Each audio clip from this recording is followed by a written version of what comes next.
નમસ્તે વિદ્યાર્થી મિત્રો, ભાષા સત્તા એટલે વ્યાકરણ. વ્યાકરણમાં અહીંયા તમને સ્વર અને વ્યંજન ટોપિક આપવામાં આવ્યો છે, બરાબર. એનું શીર્ષક છે સ્વર અને વ્યંજન. સ્વર કોને કહેવાય અને વ્યંજન કોને કહેવાય? જો આપણે સ્વર અને વ્યંજનની વાત કરીએ તો જેમ અંગ્રેજી ભાષામાં ABCD બરાબર આલ્ફાબેટ છે, એમ ગુજરાતી ભાષામાં ક ખ ગ બરાબર અને અ આ ઈ બરાબર જુદા જુદા સ્વર અને વ્યંજન છે, બરાબર. એમાં કક્કામાં આપણે સ્વર અને વ્યંજન અલગ પાડતા હોઈએ છીએ. તો એ સ્વર અને વ્યંજન કયા છે આપણને તો ખબર છે, પણ સ્વર અને વ્યંજન કઈ રીતે બને છે, સ્વર અને વ્યંજન કઈ રીતે અલગ પડે છે, એ આપણે આજે શીખવાનું છે.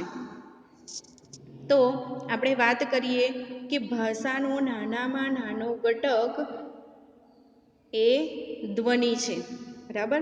ભાષાનો નાનામાં નાનો ઘટક કયો છે? ધ્વનિ. ધ્વનિ એટલે આપણા નાનકડો અવાજને પણ આપણે ધ્વનિ કહીએ છીએ. ભાષાના આવા ધ્વનિઓને આપણે પરંપરાથી સ્વર અને વ્યંજન તરીકે ઓળખીએ છીએ. શેને આપણે સ્વર વ્યંજન તરીકે ઓળખીએ છીએ? તો ભાષાના આવા ધ્વનિઓને, બરાબર, સ્વર અને વ્યંજન તરીકે આપણે ઓળખતા હોઈએ છીએ. આગળના બીજા પેરેગ્રાફમાં આપણે આપેલું છે કે ફેફસામાંથી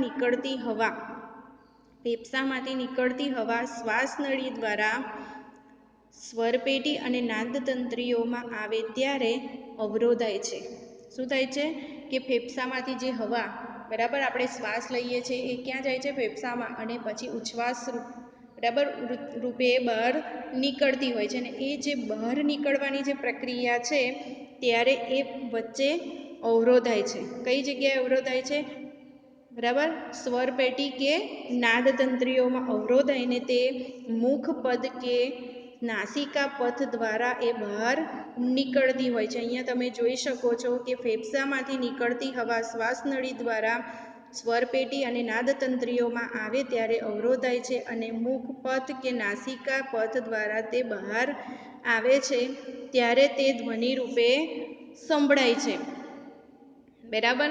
એટલે સુધી ખબર પડી ધ્વનિ કોને કહેવાય, કેવી રીતે બહાર આવે છે. તો આપણે જે શ્વાસ લઈએ છીએ એ શ્વાસ ફેફસામાં જાય છે, અને એ શ્વાસ જ્યારે નાદતંત્રી અને સ્વરપેટીમાં અવરોધાઈને મુખપથ કે નાસિકા પથ દ્વારા બહાર આવે છે, બરાબર.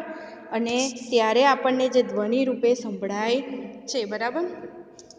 હવે સ્વરની વાત કરીએ તો અહીંયા સ્વરની વ્યાખ્યા આપવામાં આવી છે, બરાબર. સ્વરની વ્યાખ્યા જોઈએ તો સ્વર મોં કે નાકમાંથી ધ્વનિ રૂપે સંભળાતું એ વાયુ મોજું જે કોઈ અવરોધ વિના જુદા જુદા પોલાણોમાંથી આંદોલિત થઈને બહાર આવે ત્યારે સ્વર સંભળાય છે. શું કહ્યું છે? કે મોં કે નાકમાંથી આપણે જે ધ્વનિ, બરાબર, આગળ ધ્વનિ કોને કહેવાય આપણે જોયું કે શ્વાસ લઈએ છીએ, અંદર જાય છે, નાદતંત્રી અને સ્વરપેટીમાં અવરોધાઈને પાછું મોં કે નાક દ્વારા એ બહાર આવે છે. અને જે બહાર આવે છે ને મોજું, એ આપણને ધ્વનિ રૂપે સંભળાય છે. એ ક્યારે, કઈ રીતે સંભળાય? કોઈ જાતના અવરોધ વિના, બરાબર. જે ફેફસામાં જાય છે એ કોઈ જગ્યાએ અટક્યા વગર સીધું જ બહાર આવે છે ત્યારે, અને જે સંભળાય એને આપણે સ્વર કહીએ છીએ. જો આનાથી પણ સહેલી વ્યાખ્યા આપણે જોઈએ તો તમે અહીંયા જોઈ શકો છો. અહીંયા જે સ્વરની વ્યાખ્યા આપી છે, બરાબર. આગળની વ્યાખ્યામાં શું હતું?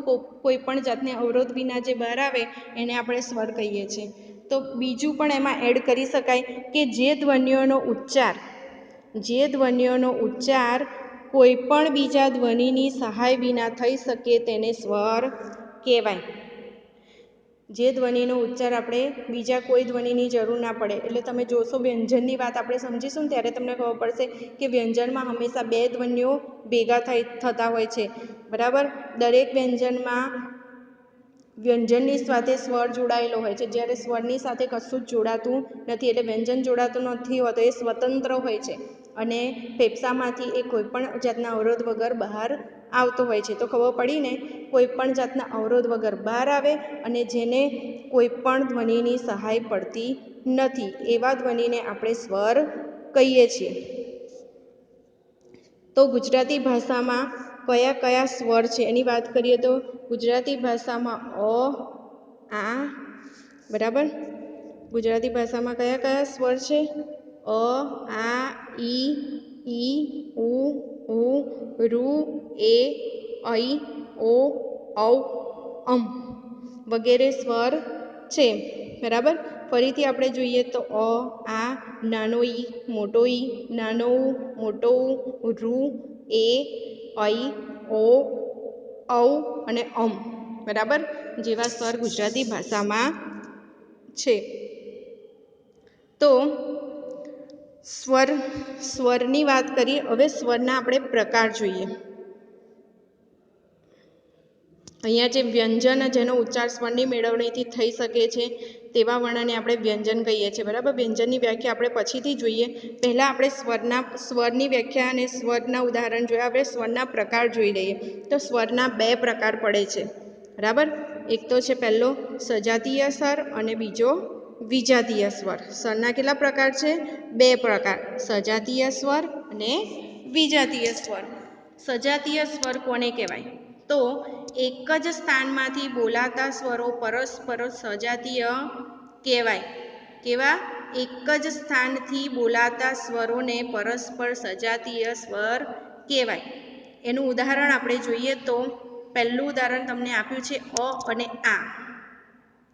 અ એ આનો સજાતીય સ્વર છે અને નાનો ઈ મોટા ઈનો સજાતીય સ્વર કહેવાય. ત્રીજું ઉદાહરણ છે ઉ અને ઉ. નાનો ઉ અને મોટો ઉ. બરાબર. તમે જ્યારે બોલશો ત્યારે ખબર પડશે કે અ અને આ. બરાબર. જે નાભીમાંથી જેનો ઉચ્ચારણ થાય છે ઈ અને ઈ. બરાબર. એનો અહીંયા કંઠમાંથી ઉચ્ચારણ થાય છે ઉ અને ઉ. બરાબર. મોંમાંથી ઉચ્ચારણ થાય છે.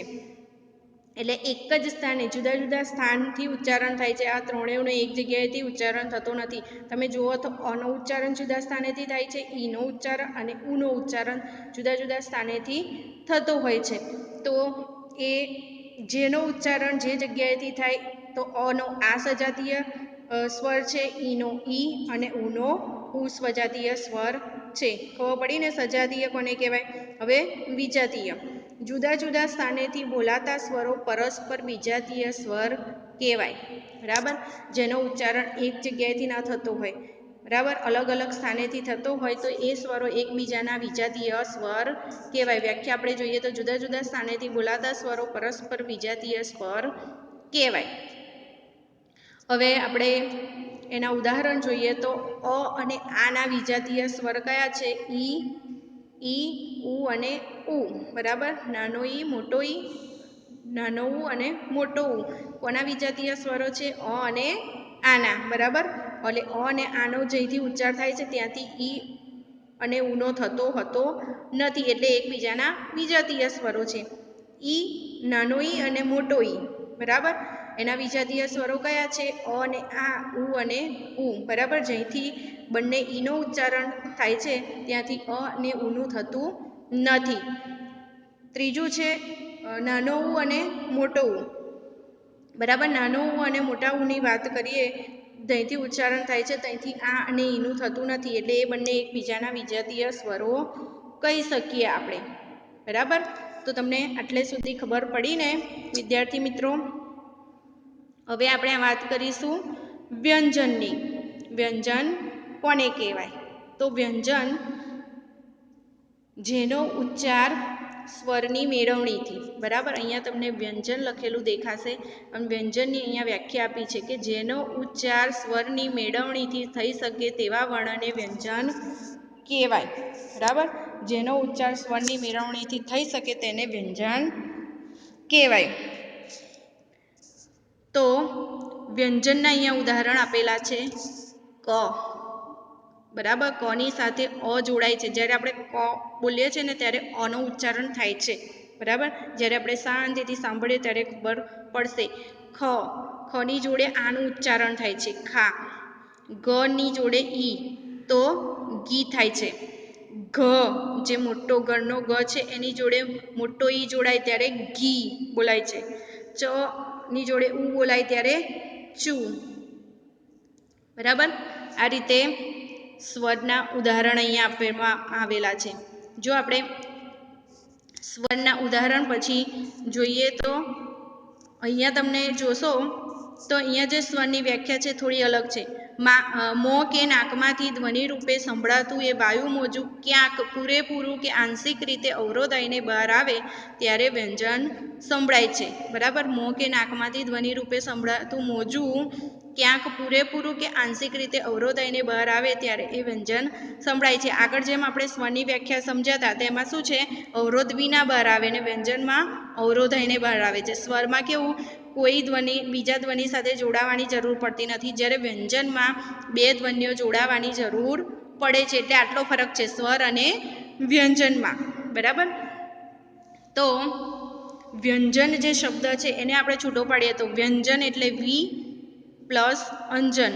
અંજન એટલે આંચવું, મેળવણી કરવી. બરાબર, એના શબ્દ પરથી જ આપણને ખબર પડી જાય કે અંજન શબ્દનો મિનિંગ થશે મેળવણી. જે ધ્વનિ કટક એકલો ન ઉચ્ચારાય પણ સ્વરની વિશિષ્ટ મેળવણી કરવી પડે તેને આપણે વ્યંજન કહી શકીએ. બરાબર, એને આપણે વ્યંજન કહી શકીએ. તો વ્યંજનના બે પ્રકાર પડે છે. અહીંયા તમે જોશો તો વ્યંજનના બે પ્રકાર છે, અઘોષ ધ્વનિ અને ઘોષ ધ્વનિ. બરાબર, અઘોષ ધ્વનિની વાત કરીએ તો નાદતંત્રી મહદ અંશે અલ્પ માત્રાવાળા કંપે જે ધ્વનિ ઉત્પન્ન થાય તેને અઘોષ ધ્વનિ કહે છે. બરાબર, નાદતંત્રી એટલે જે અવરોધાય તે વખતે એની કંપનની અવસ્થા કેવી હોય, એકદમ અલ્પ માત્રા એટલે થોડીક માત્રા. બરાબર, કંપન એકદમ ઓછું હોય એવા ધ્વનિઓને આપણે અઘોષ ધ્વનિ કહીએ છીએ. જ્યારે એના ઉદાહરણ જોઈએ તો ક, ખ, ચ, છ, ટ, ઠ, ત અને સ, થ એ એના ઉદાહરણ છે.